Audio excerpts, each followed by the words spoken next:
Vamos lá, você buscou um atendimento, você estava com alguma dor e você buscou um atendimento, um profissional ali que você fala, poxa, é esse profissional que eu tenho que buscar para resolver a minha dor. Foi, fez a consulta, fez um procedimento.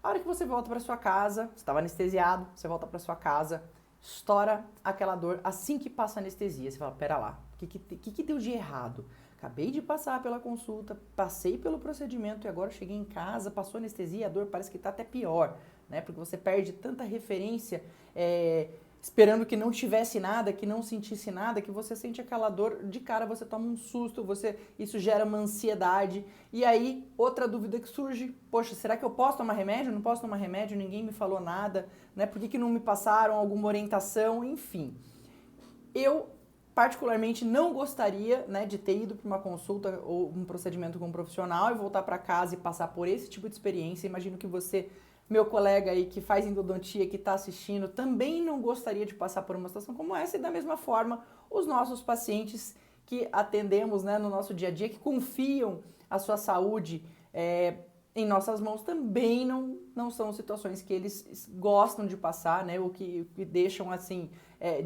deixam por acaso esses pacientes seguros. Muito pelo contrário, isso tende a gerar insegurança no paciente, e insegurança no paciente com certeza reflete aí na relação de confiança e de credibilidade profissional-paciente.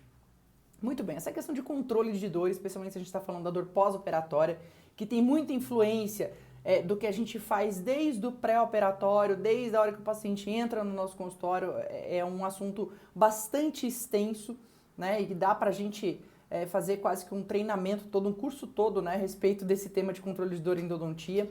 Mas eu vou trazer hoje aqui para você, né, de maneira bastante pontual, algo que pode realmente te ajudar aí na sua prática clínica, né, porque essa questão da dor pós-operatória, obviamente o primeiro afetado e incomodado pela dor pós-operatória é o próprio paciente, esse bem-estar, né, que a gente quer que ele sinta no pós e ele não tem isso. Mas com certeza isso gera um super estresse no profissional, e eu já tive sim uma fase lá atrás da minha vida, né, de ter uma sequência assim de parece que fala, caramba, peraí, parece que eu tenho uma porcentagem muito alta de pacientes reclamando de dor pós e tudo mais. Isso daí estressa e sobrecarrega demais também o profissional, porque claro que não é a intenção do profissional que o paciente passe por esse tipo de situação.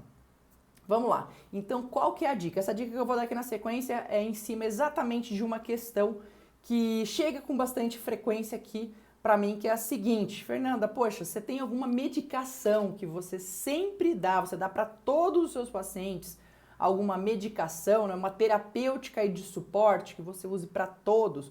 Como é que funciona? O que vai reger aí, vai orientar, nortear a sua tomada de decisão? E é essa a dica aqui, tá? O seguinte, primeiro, vamos pensar, né? Nesse conforto pós-operatório, eu tenho suporte terapêutico que pode vir tanto no pré-operatório quanto no próprio pós-operatório. Do pré-operatório, eu posso falar aqui para você de analgesia preemptiva. Então, eu estou falando basicamente do uso de uma dexametasona 4 miligramas, um comprimido, dose única pré-operatória. Ai, Fernanda, não dei logo antes da consulta. Dá imediatamente após, que ela ainda vai ter validade, certo?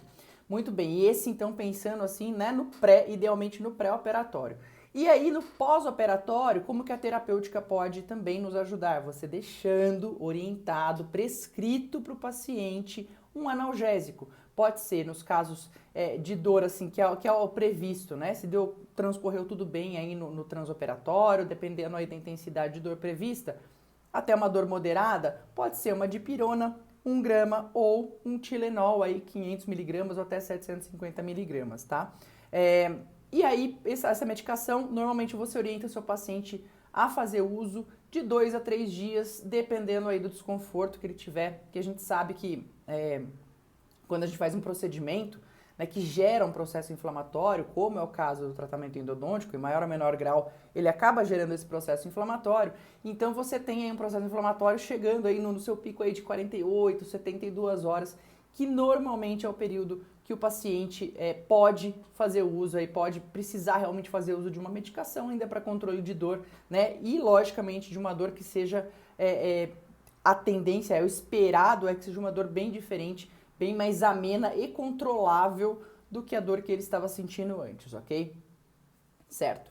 E qual que é o critério? Eu dou isso daí para todo mundo, especialmente vamos pensar aqui, a orientação pós-legal é importante que seja dada para todo paciente, que seja orientado, falar, olha, existe sim uma expectativa aqui de um desconforto pós, por isso que eu estou deixando você aqui coberto. E se você, eu gosto bastante de falar para o paciente, se você tiver qualquer dúvida, se você fizer uso dessa medicação, não fizer, né, o efeito desejado, ainda te mantiver com uma dor incômoda, você entra em contato comigo, eu faço ajuste, te oriento com alguma outra medicação que for necessária, ok? Mas em princípio, via de regra, então o que eu faço de protocolo para os meus pacientes é a medicação analgésica pós, tá? Falando do pós-operatório e pré-operatório, dexametasona 4 mg, um comprimido. Para quem? Para todo mundo? Quase para todo mundo. Por quê? Vamos lá, a gente tem aqui uma situação que é a seguinte, existem os casos onde existe uma expectativa, onde é esperado que exista, tem uma chance maior desse paciente ter dor pós-operatória, que a gente pega os casos onde existe uma dor pré-operatória, né, um pouco mais incômoda, seja de origem pulpar, seja de origem periapical, a gente está falando desde pulpite, pericementite, seja o que for, tá? Então esses casos têm sim uma expectativa de dor pós ainda mais incômoda, então Dexa pré. Para os casos, outro tipo de caso, outro tipo de situação que pode também ter uma expectativa de dor pós mais incômoda, canais mais atrésicos, mais aquele canal que você bate o olho na radiografia e fala, caramba, tá calcificado, ou tem muita curvatura, porque existe uma expectativa de extrusão maior de debris. Isso você cuidando de cada detalhe do preparo, ainda assim esses casos eles podem ter uma extrusão maior, você pode ter esse incômodo maior, então também faço a indicação. Casos de retratamento, né, que você tem uma situação ali que tem uma infecção residual, alguma outra coisa ali que você também pode ter essa extrusão de uma contaminação maior e também aumentar a expectativa de dor pós. Vou falar para você hoje como minha casuística ela tá bem dentro, né, desses três itens que eu falei aqui, desses 3 pontos, esses 3 tipos de casos que eu falei para vocês, então eu acabo, né, sendo um protocolo sim no meu dia a dia que eu dou para todo paciente, salvo alguma rara exceção, ou se o paciente também, é claro que a gente tem que ouvir o paciente no sentido de que às vezes o paciente fala, Fernanda, eu preciso realmente tomar essa medicação, porque se eu não precisar eu prefiro não tomar.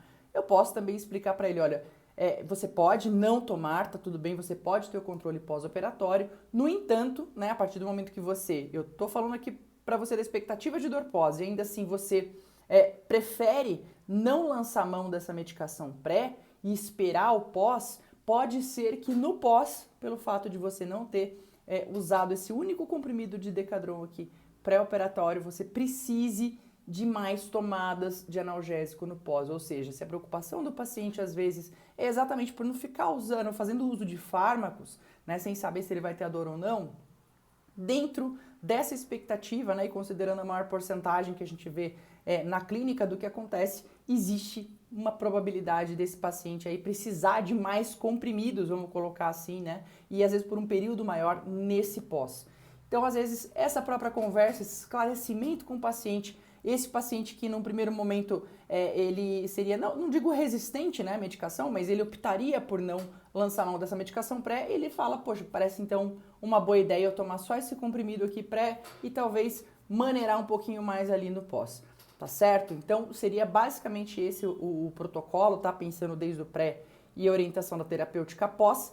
Isso é um dos pontos que a gente pode ter aí de manejo, de orientação na questão de dor, do desconforto pós-operatório, porque como eu falei para você lá no começo, é uma situação extremamente desconfortável, se coloca no lugar do paciente, né?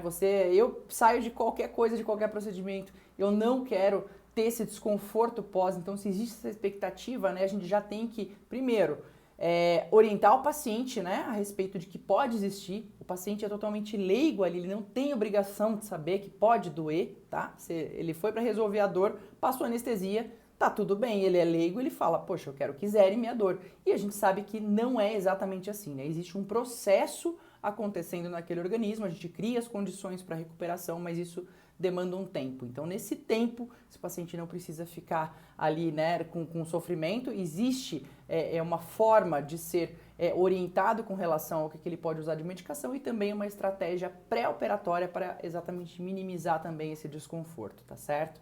Então, se você tem alguma dúvida, se ficou ainda alguma brecha no que eu falei aqui, deixa aqui nos comentários, é muito importante para a gente produzir novos conteúdos. Deixa o seu like, deixa o seu feedback se esse conteúdo está ajudando você, compartilha com seus amigos. É muito importante para a gente que você divulgue, né, boas informações, porque no fim das contas, o que todos nós mais queremos assim, é poder exercer a endodontia de uma maneira positiva no consultório, com ótimos resultados e cuidando muito bem da saúde daquelas pessoas que estão ali, né, os nossos queridos pacientes que confiam a saúde dele nas nossas mãos, dão aquele voto de confiança, deitam na nossa cadeira, então nada melhor do que a gente poder cada vez mais estar bem preparado para poder dar esse tipo de resultado para eles, tá certo? Um grande abraço, um grande beijo e a gente se vê na próxima.